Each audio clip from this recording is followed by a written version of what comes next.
Alors, j'espère que nous allons tous bien par la grâce du Seigneur. Alors, nous sommes toujours dans notre suite de partage sur le livre de Hébreux 6. Nous allons certainement revenir sur certains points que nous avons vus la fois dernière, la fois passée. Il y a eu certaines questions que nous avons pas pu répondre. Nous allons y revenir dessus. Je vais déjà premièrement lire le partage, le livre qui nous intéresse ou le chapitre ou le verset qui nous intéresse. Nous lisons Hébreux 6 du verset 1er jusqu'au verset 3. C'est pourquoi, laissant les éléments de la parole de Christ, tendant à ce qui est parfait, sans poser de nouveau le fondement du renoncement aux œuvres mortes, de la foi en Dieu, de la doctrine de baptême, de l'imposition de mains, de la résurrection de mort. Alors, aujourd'hui, nous avons certes prévu de parler de la résurrection de mort, mais j'aimerais quand même revenir sur certains points que je trouve qui seraient assez importants que nous puissions le revoir aujourd'hui.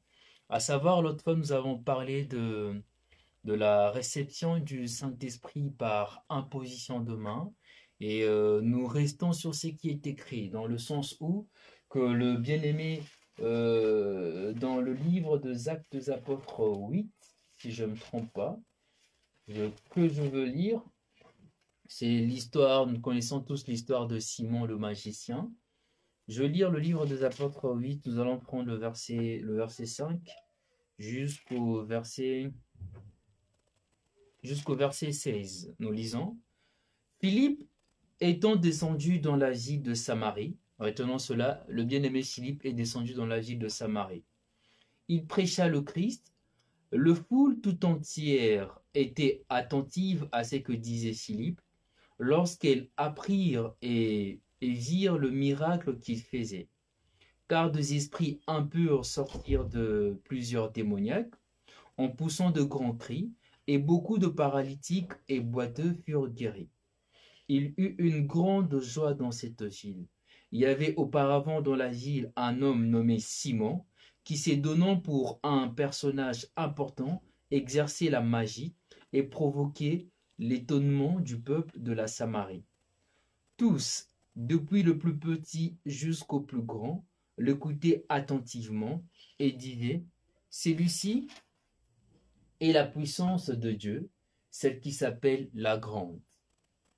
Il l'écoutait attentivement parce qu'il les avait longtemps étonnés par ses actes de magie. Mais quand ils eurent cru à Philippe, qui leur annonçait la bonne nouvelle du royaume de Dieu et du nom de Jésus-Christ, hommes et femmes se firent baptiser. Simon lui-même crut et après avoir été baptisé, il ne quitta plus Philippe. Et il voyait avec étonnement le miracle et le grand prodige qui s'opérait. Les apôtres qui étaient à Jérusalem, ayant appris que la Samarie avait reçu la parole de Dieu, ils envoyèrent Pierre et Jean. Ceux-ci, arrivés chez le Samaritain, prièrent pour eux afin qu'ils reçoivent le Saint-Esprit, car il n'était encore descendu sur aucun d'eux. Ils avaient seulement été baptisés au nom du Seigneur Jésus-Christ. Ici, l'histoire qui nous est relatée, c'est après, bien sûr, que le disciple eut à s'éparpiller après la mort de Christ. Le bien-aimé Philippe s'est rendu à Samarie et gloire soit rendue au Seigneur.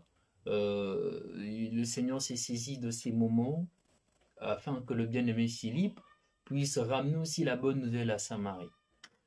Mais il y a quand même quelque chose qui se passe qui est assez, on va dire, qui est assez spécial dans le sens où que nous voyons le bien-aimé Philippe qui s'y rend à Samarie, il va prêcher la bonne nouvelle, les gens vont croire à la parole de Christ, en voyant bien sûr aussi le prodige qui s'est passé, et ils vont être baptisés, mais par contre, il n'y aura pas le Saint-Esprit. On nous dit qu'ils n'ont pas encore reçu le Saint-Esprit. Et lorsque nous lisons le livre des Actes des Apôtres 2, sur la Pentecôte, on nous dit que eux, on a vu la manifestation du Saint-Esprit directement. Ou plus encore lorsque nous prenons par exemple Actes des Apôtres 10 avec Corneille, que j'aimerais quand même lire, c'est très important que je veux quand même lire cela. Je prends Actes des Apôtres 10 du verset 39 jusqu'au verset 49. On nous dit, nous sommes témoins de tout ce qu'il a fait dans le pays de Juifs et à Jérusalem, là on parle de Christ. Ils l'ont tué en pendant au bois. Dieu l'a ressuscité le troisième jour et il a permis qu'il apparaisse non à tout le peuple, mais aux témoins choisis d'avance par Dieu. À nous qui avons mangé et bu avec lui, après qu'il fut ressuscité de mort. Et Jésus nous a ordonné de prêcher au peuple et d'attester que c'est lui qui a été établi par Dieu, juge de vivants et de morts. Tous les prophètes rendent de lui le témoignage que quiconque croit en lui reçoit par son nom le pardon de péché. Retenons le verset 44, on nous dit, quand Pierre prononçait encore ces mots, le Saint-Esprit descendit sur tous ceux qui écoutaient la parole. Ici, la manifestation du Saint-Esprit s'est fait comme le bien-aimé Paul a su le dire dans le livre d'Éphésiens aux Philippiens, où il nous fait comprendre que c'est en écoutant juste simplement la parole. Ici, le bien-aimé Pierre a juste parlé de l'évangile. Il a juste présenté la personne de Christ, le don de Dieu. Il a présenté bien sûr le fait que c'est par Christ que nous avons le pardon du péché. Les gens ont cru en cela. Et qu'est-ce qui s'est passé? Le Saint-Esprit est descendu directement sur eux. Le Saint-Esprit est descendu directement sur eux, juste par le fait qu'ils ont cru. Alors nous allons prendre aussi un autre passage. Éphésiens 1, du 1, le verset 13, que je vais lire. En lui, vous aussi, après avoir entendu la parole de la vérité, l'évangile de votre salut, en lui vous avez cru, et vous avez été scellés du Saint-Esprit qui avait été promis. Nous pouvons dire que ce qui s'est passé avec le livre des Actes des Apôtres 10, sur la prédication du bien-aimé Pierre à Corneille et à la famille de Corneille, c'est ce qui s'est passé, c'est ce que le bien-aimé Paul nous relate dans Éphésiens 1, le verset 13. Le fait que nous recevons le Saint-Esprit, lorsque nous entendons quoi? L'évangile, la bonne évangile et la véritable évangile. Pourquoi je parle de la bonne et la véritable évangile? Parce que rappelons-nous juste de disciples de Éphèse qui ont entendu, qui ont été prêchés ou qui ont été baptisés par le baptême de Jean-Baptiste. Ils ont certes entendu ce que prêchait Apollos. Apollos parlait certes de Christ qui devait venir, mais Christ était déjà venu. Christ était déjà ressuscité d'entre les morts, mais eux, ils ont eu le baptême de Jean-Baptiste et ils ont certainement aussi eu la prédication du Jean-Baptiste. Ce qui faisait que, en entendant cette prédication, ils n'ont pas directement eu le Saint-Esprit comme tel, parce que nous restons vraiment sur ce qui est dit. On nous dit, dans le livre des Actes des Apôtres 10 et Éphésiens 1, 13, que c'est en écoutant l'évangile du salut. C'est quoi cet évangile du salut? C'est l'évangile qui nous relate la résurrection de Christ, le pardon de péché que nous avons en Christ et la vie éternelle. Et lorsque nous lisons le Actes des Apôtres 19, je veux bien sûr revenir sur Actes des Apôtres 8, qui va nous laisser bien sûr une question que nous allons nous poser. Nous allons aussi répondre à cette question. Lisons premièrement déjà Actes des Apôtres 19, du verset 1er au verset 7. Pendant qu'Apollos était à Corinthe, Paul, après avoir parcouru le haute province de l'Asie, arriva à Éphèse. Ayant rencontré quelques disciples, il leur dit, « Avez-vous reçu le Saint-Esprit quand vous avez cru ?» Ils lui répondirent, nous n'avons pas même entendu dire qu'il y avait un Saint-Esprit. Déjà, là, il y a déjà un petit souci. Ils ont entendu, ils ont cru, mais ils ont cru à quoi? Qu'est-ce qu'ils ont entendu finalement? Nous continuons la lecture. Il dit, de quel baptême avez-vous donc été baptisés? Ils répondirent, du baptême de Jean. Alors Paul dit, Jean a baptisé du baptême de la repentance, disant au peuple de croire en celui qui venait après lui, c'est-à-dire en Jésus-Christ. Il leur fait comprendre que le baptême de Jean, c'était le baptême de la repentance qui ramenait le peuple à croire à celui qui allait venir après Jean, c'est-à-dire Jésus-Christ. On peut déduire en cela que le disciple d'Apollos, le disciple d'Éphèse, ont certes entendu parler de Christ, mais pas entendu parler de Christ qui est déjà venu, dont l'œuvre de la croix est déjà manifestée. Et le bien-aimé Paul, on continue la lecture, ce qui va se passer sera beaucoup plus intéressant. Sur ces paroles, ils furent baptisés au nom du Seigneur Jésus-Christ. Lorsque Paul leur eut imposé le main, le Saint-Esprit vint sur eux et ils parlaient en langue et prophétisaient. Ils étaient en tout environ 12 hommes. Voilà donc on peut dire, trois manifestations du Saint-Esprit ou trois manières dont le Saint-Esprit se manifeste dans la vie de personnes que nous avons pu lire. Dans le livre des Actes des Apôtres 8, on nous dit qu'il fallait l'intervention du bien-aimé Pierre et du bien-aimé Jean.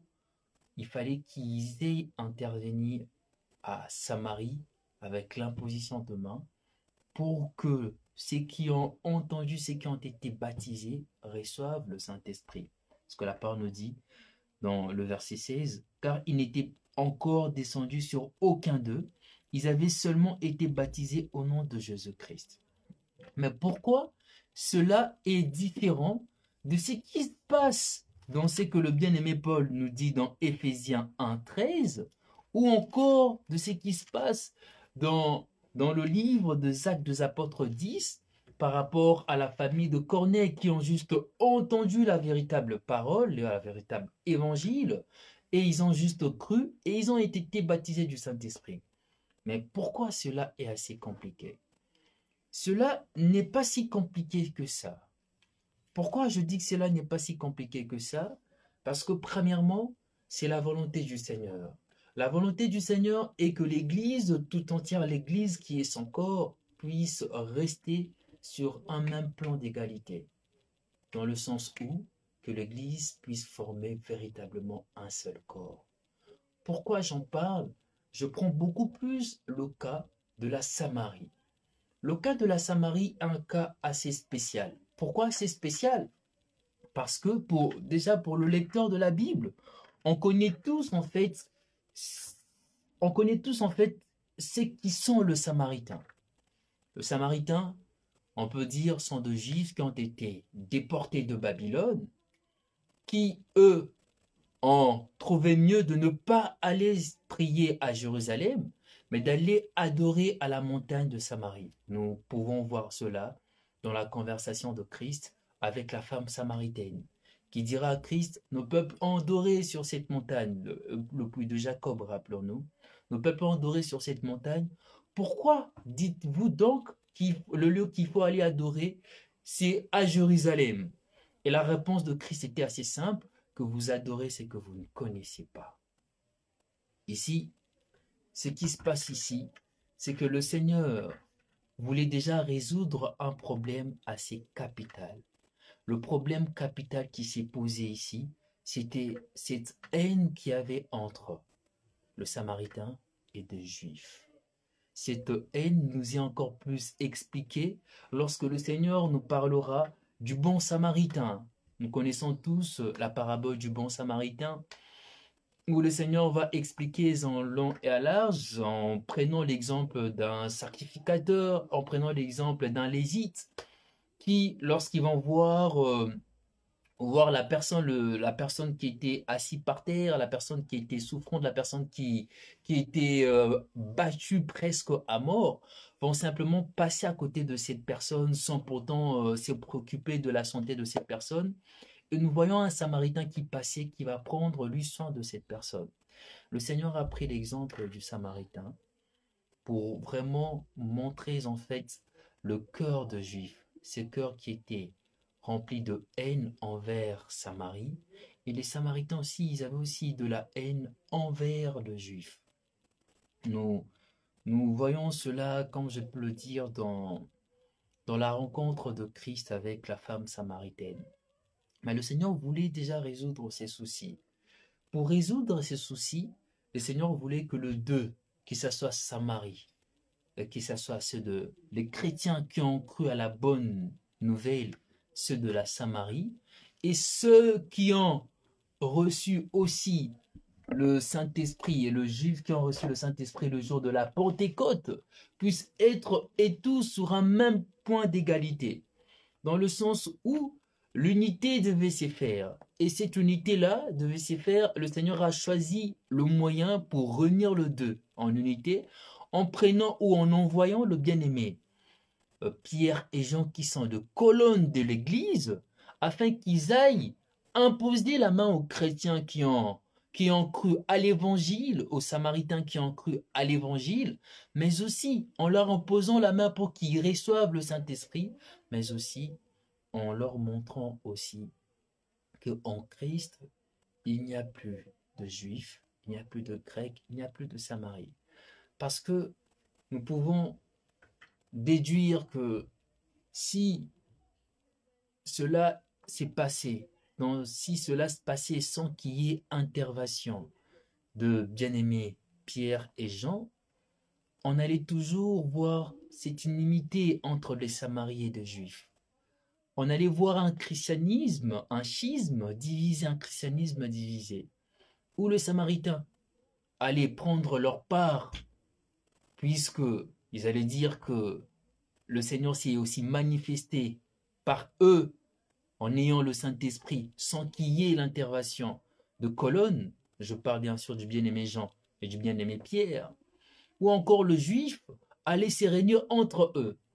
Rappelons-nous aussi de ce qui se passe dans Actes des Apôtres 10, lorsque, je pense même que ça serait mieux que nous puissions le lire pour juste avoir un petit éclaircissement sur ce que je suis en train de nous expliquer. Nous prenons le verset Actes des Apôtres 10, le verset 45, on nous dit « Tous les disciples circoncis qui étaient venus avec Pierre furent étonnés de ce que le don du Saint-Esprit était aussi répandu sur le païen. » Pourquoi ils furent étonnés? Parce que le don du Saint-Esprit était aussi répandu sur le païen. Donc on peut dire que si le bien-aimé Paul et le bien-aimé Pierre et Jean s'y rendaient pas à Samarie pour imposer le main à ce que ceux de la Samarie reçoivent le Saint-Esprit, ils allaient toujours continuer par cette division. Cette division allait toujours régner. On allait toujours avoir de chrétiens de la Samarie et de chrétiens juifs. Et il n'allait pas avoir cette unité que nous avons dans le Seigneur.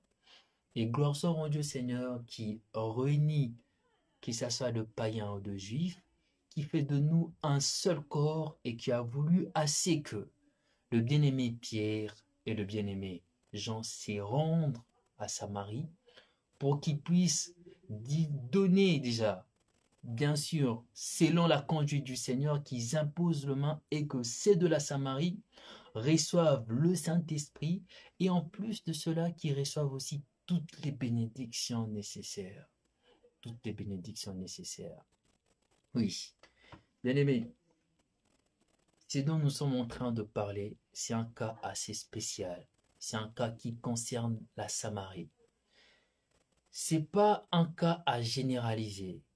C'est pas un cas à dire que actuellement nous recevons le Saint-Esprit par l'imposition de main.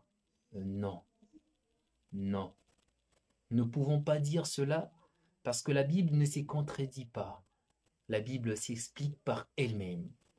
Éphésiens 1, le verset 13, et ce qui se passe avec, bien sûr, Corneille, nous donne déjà l'exemple où on peut dire l'exemple la plus correcte que nous, actuellement, nous, le gens de nation, nous, le païen, nous, le gens de nation, la manière dont nous recevons le Saint-Esprit, c'est par le fait que nous croyons à la véritable évangile. J'aimerais vraiment souligner véritable évangile, l'évangile de Christ, parce que lorsque nous avons juste lu ce qui s'est passé aussi avec nos disciples d'Apollos, ils n'ont pas reçu l'évangile entièrement, ils ont cru, ils ont entendu et cru à un autre évangile, certes qui parlait de Christ, mais non pas de Christ ressuscité. Et nous voyons, nous comprenons le pourquoi il n'y a pas eu réellement la manifestation ou la réception du Saint-Esprit. Mais, bien-aimés, cela nous invite aussi à, à comprendre ou à nous poser aussi la question, avons-nous réellement reçu le véritable évangile?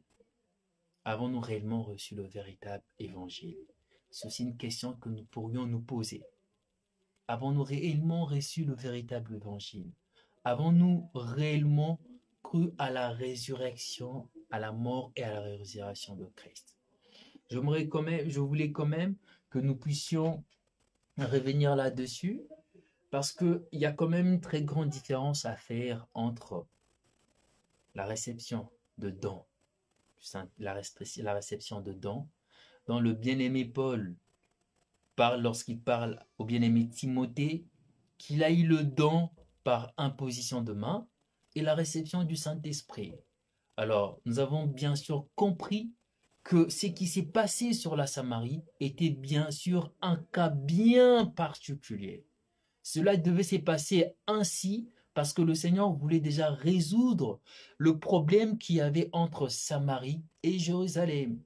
Le Seigneur voulait déjà résoudre ces problèmes-là. Et nous, aujourd'hui, notre cas nous est expliqué par ce qui s'est passé avec la famille du bien-aimé Corneille, par ce que le bien-aimé Paul explique aussi dans Actes des Apôtres 19 et aussi dans Éphésiens 1,13. Nous recevons le Saint-Esprit lorsque nous croyons à la véritable évangile, lorsque nous croyons en Christ mort et ressuscité pour nos péchés. Aujourd'hui, le verset où c'est que nous voulons beaucoup plus parler, c'est de la résurrection de mort. La résurrection de mort, oui. Nous avons tendance, ou la plupart de chrétiens vivent, c'est quand même une tristesse, mais la plupart de chrétiens vivent seulement pour la vie présente. C'est assez triste, rassurez-vous, c'est pas quelque chose qui est...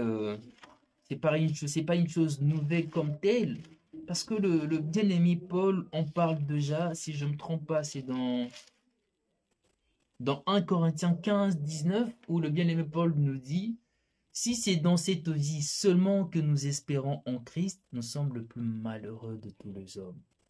La plupart de chrétiens ne faisons pas allusion à la résurrection de mort. La plupart de chrétiens vivons la vie présente, nous vivons juste la vie présente. Nous avons cru en Christ pour avoir de quoi se nourrir, pour avoir un diplôme, pour avoir une famille, le mariage, pour aller au, je sais pas, aux Beaux-Arts. La plupart de chrétiens ont cru en Christ. Excusez-moi de parler de la plupart de chrétiens, je parle de chrétiens en général. Je ne prends pas le corps de Christ certifié, je parle de chrétiens en général. Et c'est aussi un fait, c'est quelque chose que nous voyons. Voyons que la plupart de gens ont suivi en cru en Christ pour le plaisir de ces mondes, pour vivre bien et mieux dans ces mondes. Et le bien-aimé Paul nous dit que si nous avons cru en Christ, si c'est seulement dans cette vie que nous avons cru en Christ, nous sommes le plus malheureux des hommes. La résurrection de mort est un fait. La résurrection de mort existe et c'est de ça que nous allons parler. Mais la résurrection de mort Nous pourrions le diviser en trois contextes. Nous pourrons le diviser plutôt en, en trois catégories. Nous avons la résurrection passée, c'est-à-dire la résurrection corporelle de Jésus-Christ après sa mort. J'en parle, la résurrection passée, parce que Christ est déjà ressuscité de mort. Voilà le pourquoi je dis la résurrection passée. La résurrection corporelle de Jésus-Christ après sa mort. Nous avons la résurrection présente, c'est-à-dire la résurrection spirituelle de tout le croyant qui ont cru en Christ. Nous passons de la mort à la vie. C'est cette résurrection dont nous disons la résurrection présente. Et nous avons bien sûr la résurrection future, qui est la résurrection auquel tous les hommes seront ramenés pour passer au jugement, pour rendre compte de leur vie. Nous allons aujourd'hui, vu que nous courons derrière le temps, il ne nous reste pas beaucoup de temps, nous allons parler de la résurrection passée. Ça veut dire la résurrection corporelle de Christ après sa mort. Mais qu'est-ce que nous apprend l'Évangile? L'Évangile nous apprend que la mort de Christ a été un terrible traumatisme pour le disciple. Terrible pourquoi? Parce que ils ont marché avec Christ, parce qu'ils ont tissé un lien fort avec Christ, et parce que pour eux et pour beaucoup, s'attendaient à un Messie qui allait leur délivrer physiquement. Rappelons-nous, lorsque Christ va leur parler du temple qui allait être détruit dans 3 jours, pour eux, ils attendaient vraiment un Messie qui allait venir pour apporter cette délivrance physique du peuple qui était sous l'oppression romaine. Et ça a été vraiment un traumatisme vraiment terrible. Mais plus encore, le choc a été rendu encore plus accentué, si on peut dire, de savoir que Christ est ressuscité. La résurrection de Christ a été encore un choc plus accentué par rapport à ces traumatismes. Nous pourrions prenons nos Bibles, ça sera mieux qu'on puisse lire. Nous allons prendre Luc 24. Luc 24 du verset 5 au verset 11 que nous allons lire. On nous dit, prenons plutôt du verset 1er jusqu'au verset 11. Le premier jour de la semaine, elles se rendirent au sépulcre de grand matin, portant les aromates qu'elles avaient préparés. Elles trouvèrent que la pierre avait été roulée devant le sépulcre. Et étant entrées, elles ne trouvèrent pas le corps du Seigneur Jésus-Christ. Comme elles ne savaient que penser de cela, voici 2 hommes leur apparus. On nous parle des anges, en habits resplendissants. Saisies de frayeur, elles baissèrent le visage contre terre, mais ils leur dirent, pourquoi cherchez-vous parmi les morts celui qui est vivant? Il n'est point ici, mais il est ressuscité. Souvenez-vous de quelle manière il vous a parlé lorsqu'il était encore en Galilée, et qu'il disait, il faut que le Fils de l'homme soit livré entre les mains de pécheurs, qu'il soit crucifié et qu'il ressuscite le 3e jour. Et elles se souvinrent de ces paroles de Jésus. À leur retour du sépulcre, elles annoncèrent toutes ces choses aux 11 et à tous les autres. Celles qui dirent ces choses aux apôtres étaient Marie de Magdala, Jeanne, Marie mère de Jacques, et les autres qui étaient avec elle. Ils prirent ces discours pour de rêveries, et ils ne crurent pas à ces femmes. On nous dit que ces femmes qui se sont rendues au sépulcre de Christ pour apporter les aromates, ils ont vu que la pierre était roulée et 2 hommes, des anges les ont apparus. Et ces anges et ces femmes saisies de froid, ils ne savaient quoi penser en fait. Ils ont oublié les paroles de Christ. Et lorsque les anges les ont rappelé ce que disait Christ, ils se sont rappelés que oui, Christ nous a enseigné qu'il devait ressusciter. Le comble, c'est que lorsqu'ils sont rentrés pour en parler aux autres, on nous dit qu'ils ont pris tous ces discours-là comme de la rêverie. Donc pour eux, ils n'ont pas cru à cela. Mais rappelons-nous encore de Thomas. On va dire la plupart des gens, on prend carrément le fait de Thomas comme, comme un geste pour dire que je ne peux pas croire sans pourtant voir. Thomas qui voulait croire à tout prix en touchant carrément le blessure du Christ, en touchant Christ pour croire réellement que Christ est ressuscité. Qu'est-ce que nous apprenons cela? Nous apprenons que le disciple, en entendant cela, ils n'ont pas réellement cru. Ils n'ont pas réellement cru à cette parole. Mais, mais, mais, comment, qu'est-ce qui pourrait nous apporter en fait la résurrection de Christ réellement? Qu'est-ce que la résurrection de Christ nous impacte dans notre vie? Parce que oui, bien-aimés, c'est assez triste de le dire, mais nous retrouvons quand même de chrétiens qui ont cru en Christ, mais qui n'ont pas réellement cru à l'œuvre de la croix, dans le sens où qui n'ont pas réellement saisi en fait les impacts de la résurrection de Christ dans la vie de tout à chacun. Oui, la résurrection de Christ, c'est quoi les impacts que pourrait nous apporter la résurrection de Christ dans la vie de tout à chacun? Premièrement, nous apprenons que la victoire de Christ sur la mort nous fait comprendre, nous fait montrer sa divinité. Sa divinité, pourquoi sa divinité? Parce que Christ n'est pas comme Mohamed, Christ n'est pas comme Bouddha. On ne peut pas, aujourd'hui, les gens peuvent aller voir le tombeau de Mohamed, parce qu'il n'est pas ressuscité, il est mort. Les gens peuvent aller voir Bouddha qui, pour lui, parlait de l'incarnation, mais Christ est ressuscité d'entre les morts. Et sa résurrection nous confirme certaines choses. La première des choses, sa résurrection nous confirme sa divinité.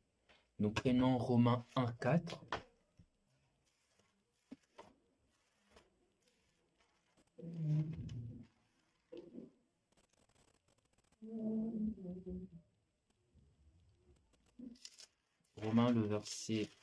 Romains 1,4, on nous dit. On commence même par le verset 3, non, le verset 4. Déclaré fils de Dieu avec puissance selon l'esprit de sainteté, par sa résurrection d'entre les morts. Jésus-Christ, notre Seigneur. Oui. Sa résurrection d'entre les morts met Christ sur cette position qu'il est déclaré fils de Dieu, ressuscité, sa divinité. La résurrection de Christ nous montre déjà le côté divin de Christ. Et en nous montrant le côté divin de Christ, cela aussi nous met, nous chrétiens, de côté. On ne peut pas comparer le véritable christianisme à l'islam ou au bouddhisme ou autre isme, parce que le véritable chrétien, lui, prie ou lui suit une personne qui est vivante, une personne qui est ressuscitée et certifiée. Une personne qui est ressuscitée et certifiée. La deuxième chose, qu'est-ce que la résurrection de Christ nous apporte, nous, dans notre vie? La résurrection de Christ nous apporte aussi la preuve de la pleine justification de son sacrifice. La preuve de la pleine justification de son sacrifice. Pourquoi cette preuve-là? C'est-à-dire tout simplement que sa résurrection est la preuve que Dieu a accepté sa mort expiatoire comme prix de notre salut. Ça veut dire que Christ étant ressuscité, cela veut dire que Dieu a donné son sceau, Dieu a accepté la mort de Christ comme étant la preuve ou le prix de notre salut. En ayant accepté sa mort comme prix de notre salut, il ne pouvait pas rester dans le tombeau. C'est pour cela qu'il est ressuscité.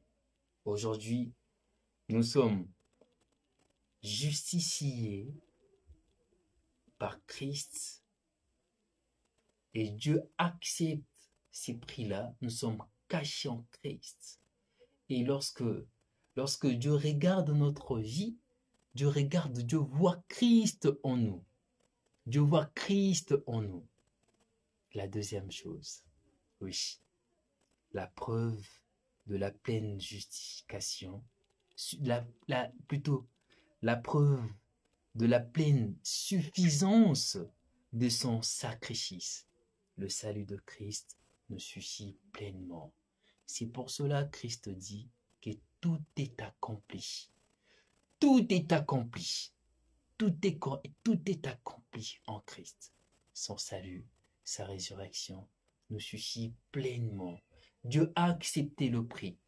Plus la peine d'aller offrir un mouton pour le pardon de nos péchés, plus la peine d'aller sacrifier de bêtes. Non, non.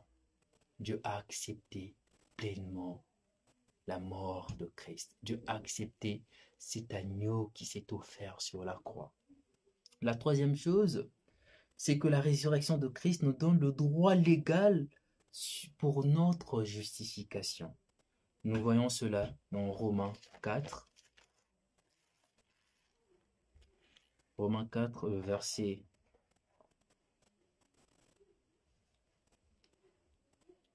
4, du verset 24 au verset 25 que je vais lire. C'est encore à cause de nous qui cela sera imputé, à nous qui croyons en celui qui a ressuscité de mort Jésus, notre Seigneur, qui a été livré pour nos offenses et ressuscité pour notre justification. Ça veut dire que nous avons la résurrection de Christ, nous donne le droit légal d'être déclaré juste par Dieu. Déclaré juste par Dieu, lui qui un jour jugera le monde entier. Et cela, nous voyons cela dans Actes des Apôtres. Nous allons beaucoup plus lire. Nous voyons cela dans Actes des Apôtres 17. Actes des Apôtres 17, le verset 31.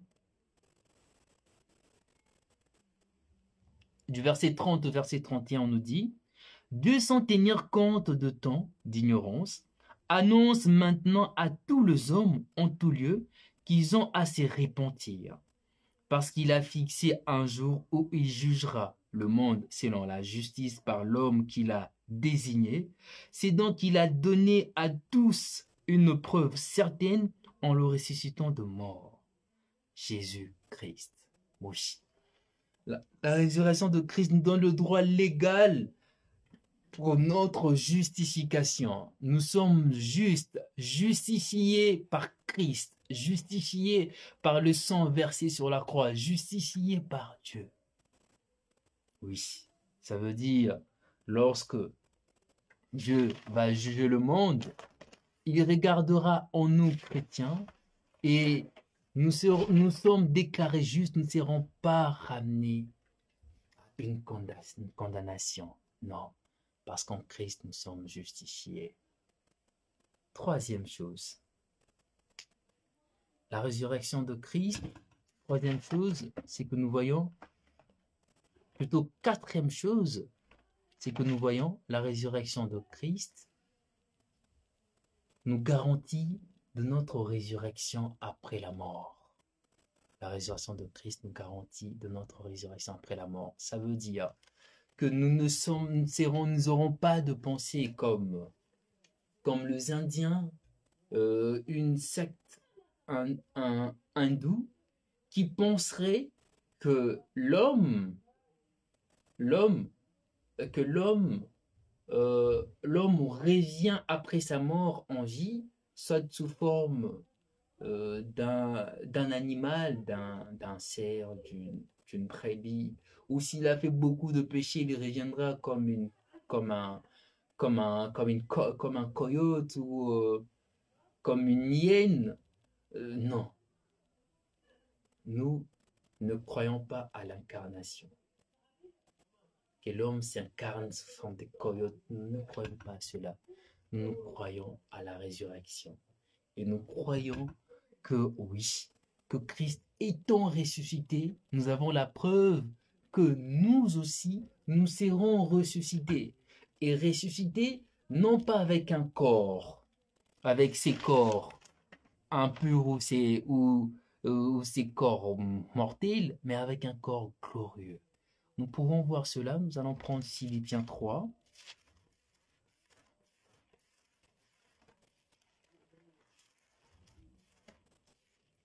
Philippiens 3, du verset 20 au verset 21. Mais nous sommes citoyens des cieux, d'où nous attendons aussi comme Sauveur le Seigneur Jésus-Christ, qui transformera le corps de notre humiliation en les rendant semblables au corps de sa gloire. Au corps de sa gloire. Christ est ressuscité avec un corps glorieux. On nous dit, il renda semblable au corps de sa gloire par le pouvoir qu'il a d'assujettir toutes choses. Et nous pouvons encore prendre 1 Corinthiens 15.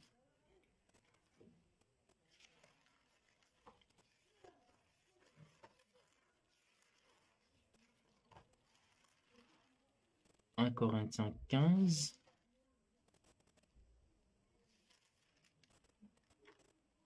du verset 20. Mais maintenant, Christ est ressuscité de mort. Il est le prémisse de ceux qui sont morts.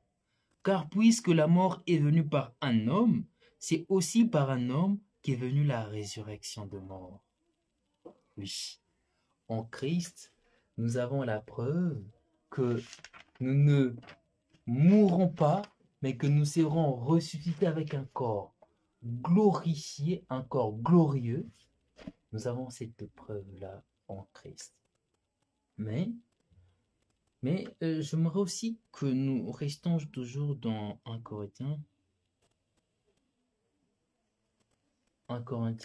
15,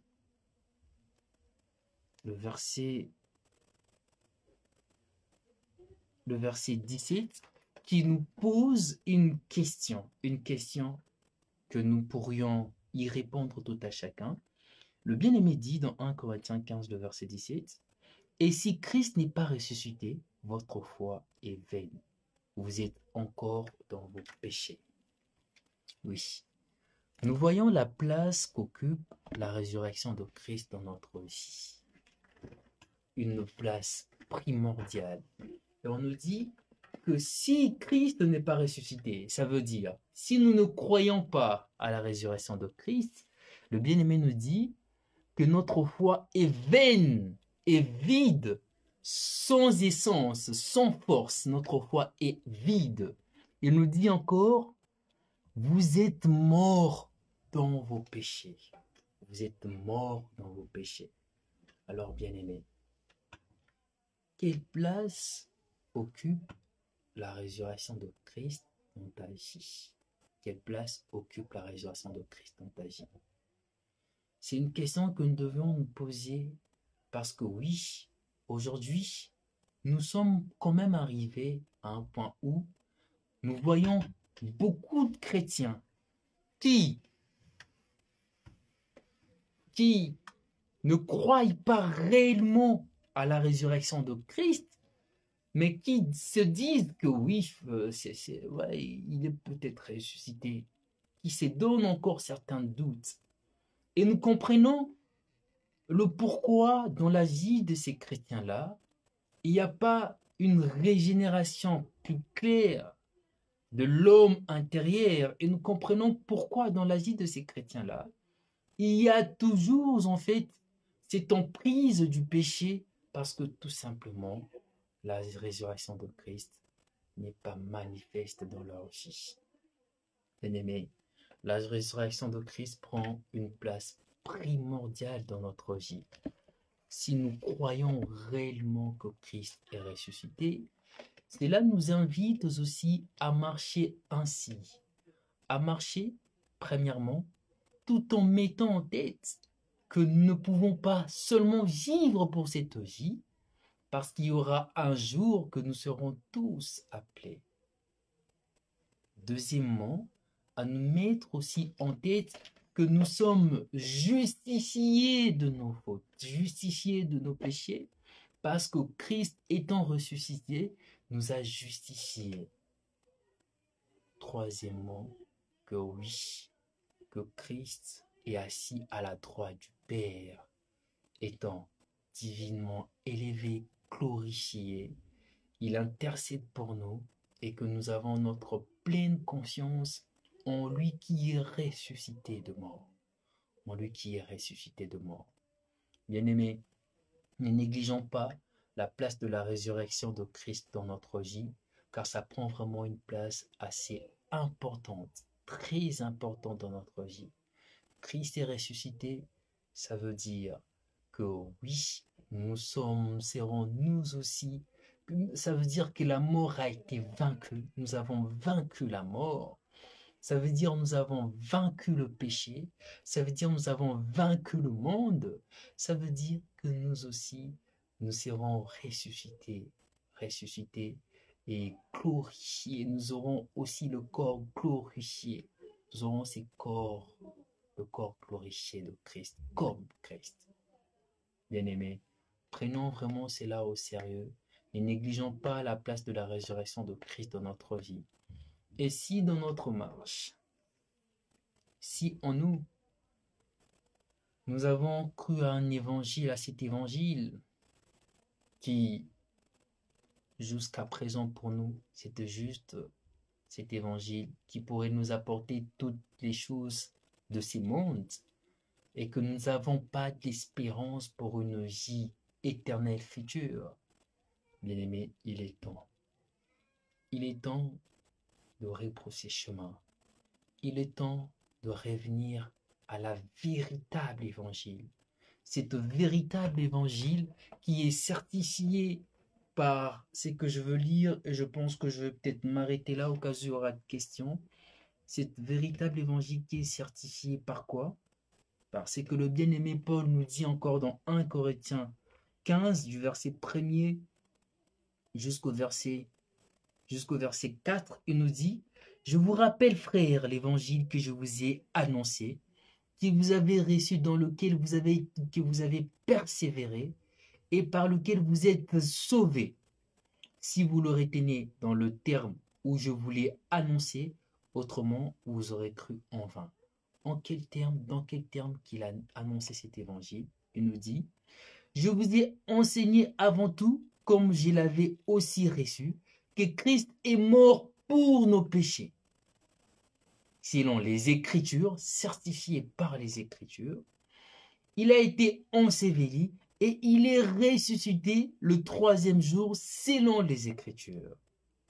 Oui, la mort et la résurrection de Christ, c'est le deux pôles qui certifie, le deux pôles de notre évangile qui est certifié par les Écritures. Par les Écritures. Bien-aimé, l'évangile que tu as reçu, est-ce que cet évangile est certifié par l'Écriture? Quand lorsqu'on parle des Écritures, on parle de la Bible. Est-ce que cet évangile est certifié par la Bible? Si ce n'est pas le cas, rebrousse chemin. Si ce n'est pas le cas, rebrousse chemin. Et si c'est le cas, est-ce que cet évangile a pour Paul la mort et la résurrection de Christ? Si ce n'est pas le cas, rebrousse chemin. Car on va s'arrêter là. Je vais voir déjà si on a de questions.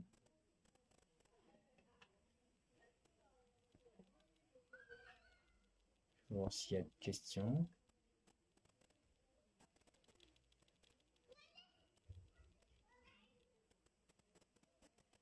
Alors, je vois qu'il n'y a pas de questions par contre. Je vois qu'il n'y a pas de question par contre. Alors, bien-aimés, nous avons compris la place de la résurrection de Christ dans notre vie. Et la séance prochaine, nous allons voir la résurrection présente. Pourquoi la résurrection présente? Parce que nous ne pouvons pas parler de la résurrection future dont le bien-aimé nous parle dans 1 Corinthiens 15 sans pourtant parler de la résurrection présente. Parce que c'est lié. Les trois résurrections sont liées. Nous ne pourrons pas ressusciter dans le futur avec Christ pour vivre ou bien profiter de tout le bonheur nécessaire avec Christ sans pourtant que nous puissions aujourd'hui, dès aujourd'hui, être ressuscités ou dès aujourd'hui sortir de la mort que nous avons dans le péché dans le monde. La résurrection présente est capitale pour que nous puissions parler bien sûr de la résurrection future. Donc ça sera notre sujet de la foi, de la séance que nous allons voir prochainement. Je nous souhaite vraiment à tous une très bonne soirée. Nous allons déjà prier. Nous allons prier, nous allons remercier le Seigneur pour ce qu'il nous a accordé durant ces moments de partage. Nous allons aussi confier la soirée. Éternel, tendre Père, tu connais le cœur de tout à chacun. Tu nous as fait comprendre, Seigneur, la place que procure, Seigneur, ta résurrection dans notre vie. Car sans cela, Éternel, nous sommes encore dans nos péchés, nous sommes morts dans nos péchés. Nous sommes encore sous la colère, sous ta colère éternelle, et nous ne voulons pas de cela, tendre Père. Nous savons que, Éternel, tu as payé le prix, Seigneur Papa, pour nous réconcilier, Seigneur.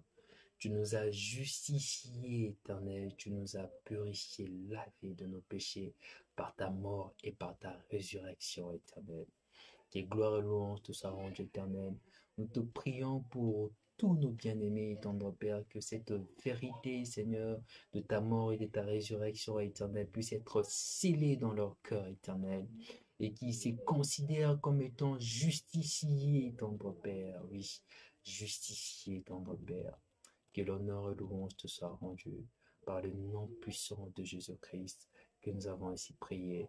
Nous te confions la soirée, Seigneur, les activités de la semaine entre tes saintes mains. Amen. Je nous souhaite à tous une très très bonne soirée. Que le Seigneur nous garde chaleureusement et bien de bonnes choses. À nous revoir pour la séance prochaine.